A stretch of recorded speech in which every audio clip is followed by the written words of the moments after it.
So, yeah. That was the finish line. I know, it is. It's kind of, I'm kind of excited too, because you're my last one too. Don't give away the ending. And, Oh, are you kidding? I have so many battle questions. I have a few. Confrontation. Confrontation. Eric, can you just say your name, where you're from? Eric Generic from Summit. That's really Anytime you're ready. So, Kristen. Yes.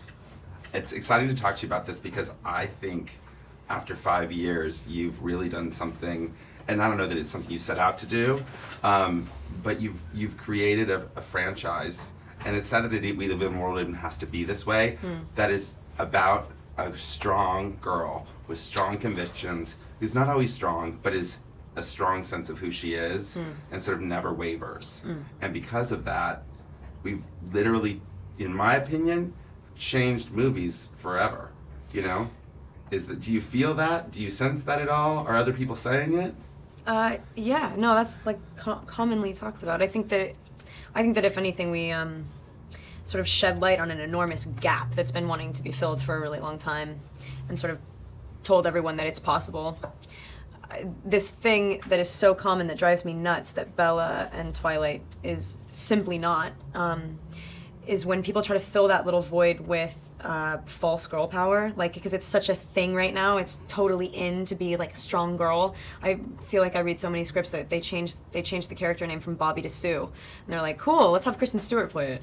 It's like, yeah, I don't really want to play a guy. I would really rather play a strong girl. And yeah, I feel like it's exactly what you just said, is, you know, women's strengths are different. They are, you know, evident in very different ways, and it's not about brawn, it's not about being the loudest in the room. Sometimes it's about taking a step back and realizing that, you know, it's funny, what I'm about to say is like so cliche, but it's true. It's not the woman who's like in the front of the room desperately asserting herself. It's the one sort of clocking.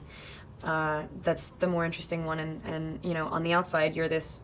Maybe you seem quiet. Maybe you seem a little introverted or shy or something. And to be able to say that you don't need to be loud. I don't know. You know what I mean? It's especially considering where Bella comes from and where she gets to. You have somebody who really has a lot of stock in her own feelings, and it's pretty I don't know, it's pretty great. I don't know if we're gonna like change. Hopefully that keeps going. Hopefully people demand that, you know what I mean. I think that they probably will. But yeah, good job, Twilight.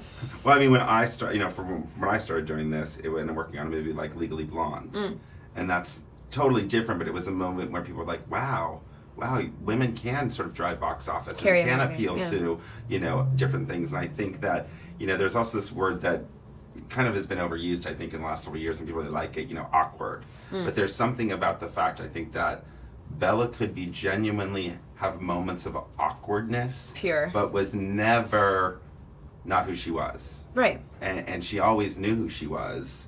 And I think the greatest thing about this and sort of her moment of becoming a vampire is it just takes all those things and amplifies them and then throws some power behind it. Yeah, it's true. Were you aware of all that while you were playing that, or was it sort of like while you're making the two movies together, it was like, oh, we're Vampire Bella now, and so it's like time to be sexy and strong. Yeah.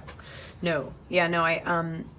I was so lucky to be able to play human Bella for so long that everything that makes Vampire Bella great was so natural, and I knew where it was coming from. It wasn't like, you know, all of the vampires have powers for a reason. We didn't get to see where they lived in their human lives, but with Bella, it's like all of the progressions are so there. It's not like it is a random idea for her to have a shield. It actually is very fitting. It's not, you know, it's not a completely arbitrary thing that she can drop everyone's guard. That she, you know, like there's just no lying. You know what I mean? I think that really says something about her. I think as much of a physical thing as it was, and it was cool to be strong and fast and everything like that. It was nice to just see a fully realized version of Bella. And